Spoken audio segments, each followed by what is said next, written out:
Welcome to my YouTube channel HR educational hub মৰমৰ ছাত্ৰ ছাত্ৰীসকল।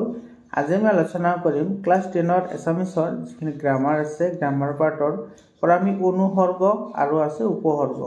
এটা আমি আলোচনা কৰিম। ইয়াৰে পৰা তোমাৰ প্ৰত্যেক বছৰে প্ৰশ্ন আহে, তোমালোকৰ এই বছৰৰ পৰীক্ষাত আহিব প্ৰশ্ন। এটা তোমালোকৰ প্ৰিবোৰ্ড আৰু ফাইনেল এক্সাম দুইটাৰ কাৰণে ইম্পৰ্টেণ্ট হয়। আশা কৰিছোঁ তোমালোকে যদি এইখিনি চাই যোৱা তেতিয়াহ'লে তোমালোকে 100% গ্যাৰাণ্টিৰে ক'ব পাৰি তুমি 2 to 4 মাৰ্কছ আৰামছে পাবা।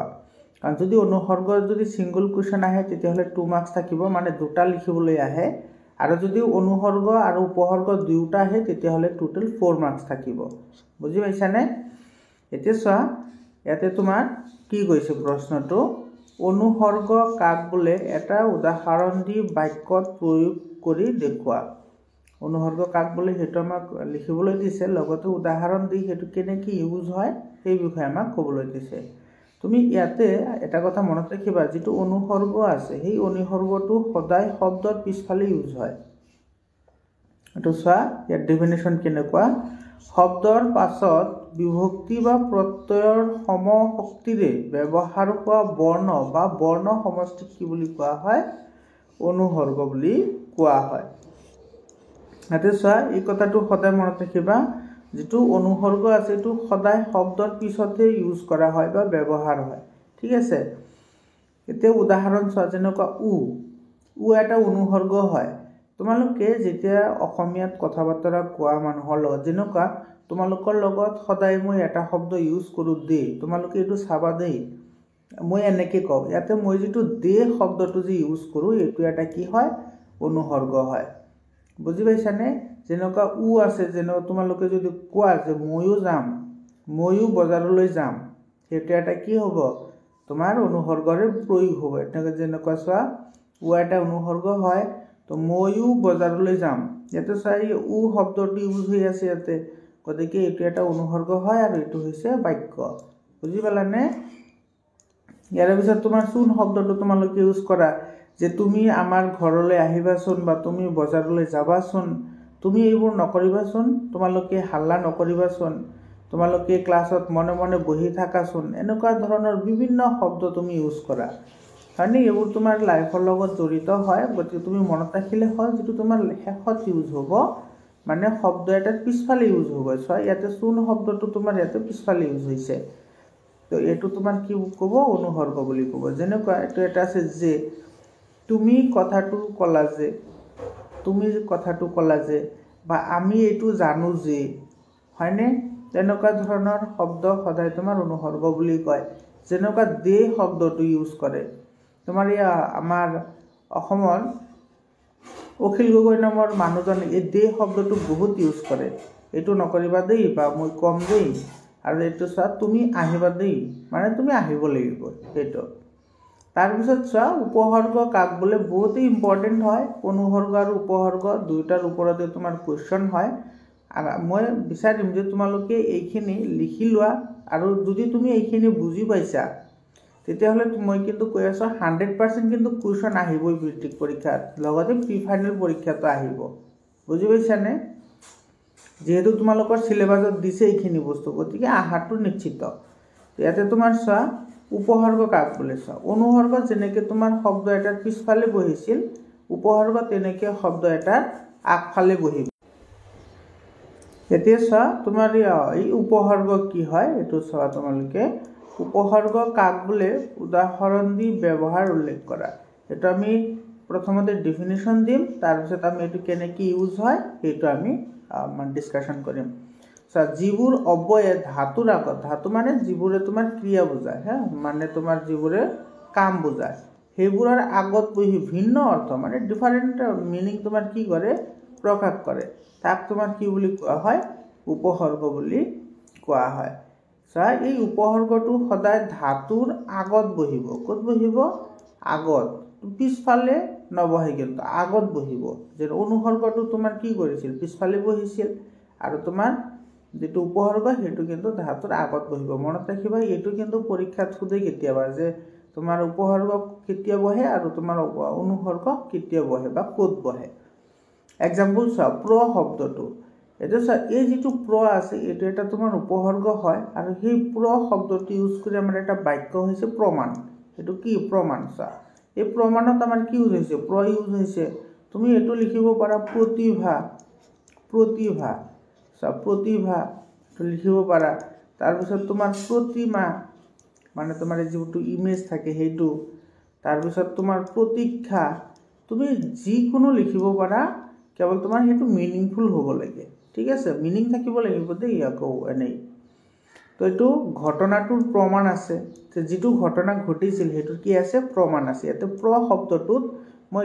তোমালোকেও এনেকৈ আণ্ডাৰলাইন কৰি দিবা যিখিনি উপসৰ্গ এপ্লাই কৰা হৈছে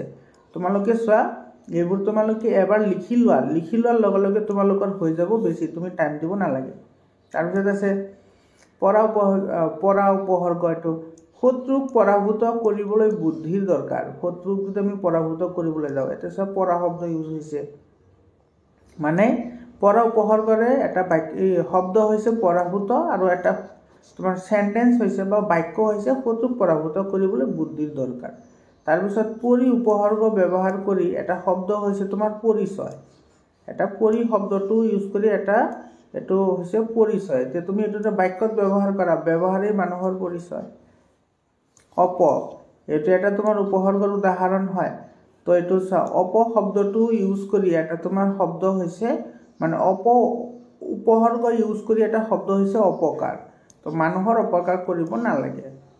সম এইটো এটা উপসৰ্গ হয় তো সম উপসৰ্গ ব্যৱহাৰ কৰি এটা তোমাৰ শব্দ হৈছে সমতা আৰু এই সমতা বাক্যৰ ব্যৱহাৰ হৈছে মগজুৱে দেহৰ সমতা ৰক্ষা কৰে মগজুৱে দেহৰ কি কৰে সমতা ৰক্ষা কৰে বুজি পালানে তোমালোকে মৰমৰ ছাত্ৰ ছাত্ৰীসকল ক্লাছ 10ৰ সায়েন্স আৰু মেথছৰ সায়েন্স এণ্ড মেথছ দুটাৰে 100% চেপ্টাৰ ৱাইজ এমচিকিউ আলোচনা কৰা হৈছে আৰু তোমালোকৰ কাৰণে হোৱাটছআপ গ্ৰুপ বনোৱা হৈছে হোৱাটছআপ গ্ৰুপ তোমালোকে এতিয়াই হোৱাটছআপ গ্ৰুপত জইন হোৱা তোমালোকে তাতে ফ্ৰী অফ কষ্টত তোমালোকে PDF ফাইল পাই যাবা যিমান সম্ভৱ পাৰা তোমালোকে হোৱাটছআপ গ্ৰুপত তোমালোকৰ লগত ফ্ৰেণ্ড সাৰ্কুলক এড কৰা আৰু তোমালোকৰ ফ্ৰেণ্ডসকলৰ গ্ৰুপত শ্বেয়াৰ কৰা ইয়াৰ পিছত চোৱা মই ইয়াতে কিছুমান অনুসৰ্গ আৰু উপসৰ্গ লিখিছোঁ এইবোৰ বহুতেই ইম্পৰ্টেণ্ট হয় তোমালোকৰ এইখিনিৰ পৰাই কমন পৰিব বুলি মোৰ দৃঢ় বিশ্বাস আছে তোমালোকে মোৰ লগে লগে এবাৰ ভালদৰে পঢ়িবা লগতে তোমালোকে এবাৰ লিখিবা এইখিনি ঠিক আছে তাৰপিছত চাবা তুমি এবাৰ বা দুবাৰ লিখাৰ পিছত তুমি আৰু এইবোৰ পঢ়ি থাকিব নালাগে পৰীক্ষাত আহিলে আৰামছে পাৰি যাবা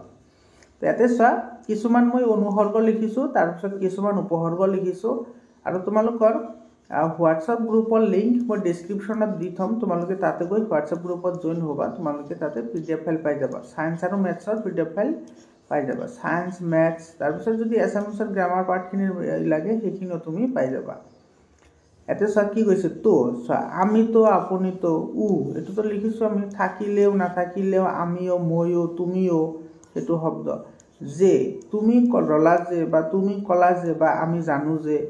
কেনেকুৱা অনুসৰ্গটো শব্দৰ সদায় তোমাৰ কি হ'ব পিছফালে ইউজ হ'ব যেনেকুৱা চোন এটা তুমি আহিবাচোন আমি মোক জনাবাচোন তাৰপিছত দেই শব্দ তুমি আহিবা দেই বা তুমি বজাৰলৈ যাবা দেই তাৰপিছত এটা আছে হবলা এই শব্দটো কিন্তু তোমাৰ বহুত ইম্পৰ্টেণ্ট হয় এই শব্দটো তোমাৰ পৰীক্ষাত আহে চা আমি যাওঁ হবলা বা সি নাহিল হবলা বা তেওঁ এইমাত্ৰ আহিল হবলা মানে এইটো তাৰমানে তোমাৰ এইটো কি হয় যিটো তোমাৰ প্ৰেজেণ্ট যিটো পাৰফেক্ট টেন্স আছে না প্ৰেজেণ্ট পাৰফেক্ট টেন্স সেইটোত ইউজ হয় এইটো হবলা শব্দটো ইয়াৰ পিছত চোৱা হক এইটো হক শব্দটো ইউজ হয় আমি যাওঁ হওক বা তুমি আহিবা হওক বা তেওঁলোকে আহক ঠিক আছে তাৰপিছত তেওঁ কালি যাবই এইটো চোৱা শব্দটো একচুৱেলি তোমাৰ এটা ফ'ৰ্চফুলি ইউজ কৰা হয় তুমি যাবই লাগিব বা তুমি আহিবাই মই যামেই লাষ্টত এইটো শব্দটো ইউজ কৰা হয় তাৰপিছত এইটো চা শব্দৰ কিন্তু বহুত ইউজ আছে যিটো তোমাৰ যিটো অনুসৰ্গ আছে যেনেকৈ মইহে জানো তই কেনেকুৱা এইটো মইহে জানো তই কেনেকুৱা বা মইহে যাম তাই নাযায় বুজি পাইছানে এনেকুৱা শব্দবোৰ তোমাৰ ইউজ কৰা হয় বহুত ইণ্টাৰেষ্টিং হয় এই বস্তুবোৰ মই কিন্তু বেছিকেলি সায়েন্স আৰু মেথছ পঢ়াওঁ দেই কিন্তু মই এছামিজটো ভাল পাওঁ সেইকাৰণে মই এইখিনি মই তোমালোকৰ কাৰণে এইখিনি মই নিজে পঢ়িছোঁ ষ্টাডি কৰিছোঁ ঠিক আছে ইয়াৰ পিছত তোমাৰ 3 নম্বৰত চোৱা দে আছে দে এই যে মই যে ক'লোঁ যে অখিল গগৈ ব্যৱহাৰ কৰে বা এই শব্দটো ময়ো ব্যৱহাৰ কৰোঁ যে তোমালোকে এইটো চাবা দেই যেনেকুৱা তই আহিবি দে তই চাবি দে বা তোমালোকে এইটো নকৰিবা দেই তো সেই শব্দটো ইয়াতে ইউজ কৰা হয় 11 নম্বৰ হৈছে দেখোন তই এতিয়াই আহিলি দেখোন এই যে লাষ্টত দেখোন ইউজ হয় বা তুমি এই মাত্ৰ আহিলা দেখোন এই শব্দবোৰ আমি ইউজ কৰি থাকোঁ সদায় বাক্যৰ লগত তোমালোকে যদি মানে প্ৰপাৰ এছামিজ ইউজ কৰা তেতিয়াহ'লে ডেফিনেটলি এইবোৰ ৱৰ্ড তুমি ইউজ কৰিছা ইয়াৰ পিছত চোৱা 12 নম্বৰ এতে কে এতিয়া তোমাৰ কে এটা অনুসৰ্গ হয় আৰু এই কে শব্দটো তুমি কেনেকৈ ইউজ কৰিবা চা এইটো কাইলৈকে আজিলৈকে স্কুল বন্ধ থাকিব এইটো চা লাষ্টত তোমাৰ কে শব্দটো আহিছে নে কাইলৈকে স্কুল বন্ধ থাকিব মানে টিল টুমৰো স্কুলখন কি থাকিব বন্ধ থাকিব তাৰপিছত তোমাৰ এইটো আছে 30 নম্বৰ হলে মই হলে একো নকওঁ বা তুমি হলে কাৰণে এনেকুৱা হল হয়নে এনেকুৱা না তাৰমানে ইয়াতে তোমাৰ এইটো কনজাংচন হিচাপে তোমাৰ কাম কৰিছে তো এতে হলে শব্দটো এটা এটা অনুসৰ্গ হয় ইয়াৰ পিছত চোৱা হি ইয়াতে তোমাৰ হিটো আহিছে যেনেকুৱা এইটো চোৱা হি আহি পালেহি তো হি শব্দটো ইউজ হৈছে তাৰপিছত আছে নু শব্দ তুমি আহিনো কি কৰিবা তাৰপিছত নু শব্দটো ইউজ হৈছে তুমি আহিনো কি কৰিবা তুমি যাইনো কি কৰিবা বা তুমিনো কোন হয় এনেকৈ আমি শব্দবোৰ ইউজ কৰোঁ নে তুমিনো কোন তাৰমানে তুমি কোন হয় তো এনেকুৱা শব্দ আমি কিছুমান ইউজ কৰোঁ যেনেকুৱা নু তাৰপিছত বাৰু এইটোতো আমি সকলোৱে জানো তুমি আহিবা বাৰু তুমি ক'লৈ যোৱা বাৰু হয়নে এইটো আমাৰ প্ৰচলিত এটা অনুসৰ্গ হয় বাৰু ইয়াৰ পিছত চোৱা আমাৰ কেইটামান উপসৰ্গ আছে এই উপসৰ্গ কেইটা বহুত ইম্পৰ্টেণ্ট হয় তোমালোকে যদি এইখিনি চাই যোৱা তোমালোকে 4 মাৰ্কছ পোৱাটো নিশ্চিত বুলি মই ক'ব পাৰোঁ ঠিক আছে তোমালোকে ভালদৰে ষ্টাডি কৰিবা আৰু সায়েন্স আৰু মেথছৰ কাৰণে তোমালোকৰ কোনো চিন্তা কৰিব নালাগে মোৰ ভিডিঅ'বোৰ তোমালোকে যদি 100% ওয়াচ কৰিছা তেতিয়াহ'লে তো মই ক'ব পাৰোঁ যে তোমালোকৰ 99% কনসেপচন ক্লিয়াৰ আছে অৰ্থাৎ 99% তোমালোকৰ পৰীক্ষাত তুমি আনসাৰ কৰিব পাৰিবা ঠিক আছে সোনকালে হোৱাটছআপ গ্ৰুপত জইন হোৱা হোৱাটছআপ গ্ৰুপত লিংক দিয়া আছে ইয়াৰ পিছত চোৱা কিছুমান উপসৰ্গ এটা চোৱা উপসৰ্গ মই কৈছোঁ উপসৰ্গটো সদায় তোমাৰ যিটো ধাতু থাকে সেই ধাতু মানে তোমাৰ কাৰ্য ইয়াতে ধাতু মানে মেটেল নহয় এটা ধাতু মানে কাৰ্য বুজাইছে সেই কাৰ্যৰ সদায় তোমাৰ কি হয় কাৰ্যৰ আগত ইউজ হয় কাৰ্যৰ এইটো আগতে ইউজ হয় এইটো আগতে তো চোৱা প্ৰ এইটো কিন্তু বহুত ইম্পৰ্টেণ্ট হয় ইয়াতে যিকেইটা মই লিখিছোঁ গোটেইকেইটাই ইম্পৰ্টেণ্ট হয় আৰু এইবোৰ তুমি যে মানে লাগি থাকি যে মুখস্থ কৰিব লাগিব তেনেকুৱা নহয় তুমি এবাৰ ভিডিঅ'টো চোৱা মোৰ তাৰপিছত তোমালোকে ঘৰত এবাৰ লিখিবা হৈ যাব প্ৰখ্যাত প্ৰমাণ প্ৰভুত্ব প্ৰাৰ্থনা এইটো পৰা উপসৰ্গ পৰাস্থ পৰাগণ পৰাগনলী হয়নে বা আমাৰ যিটো আমাৰ অসমৰ এজন ক্ৰিকেটাৰ আছে ৰিয়ান পৰাগ সেইটোও লিখি দিবা হৈ যাব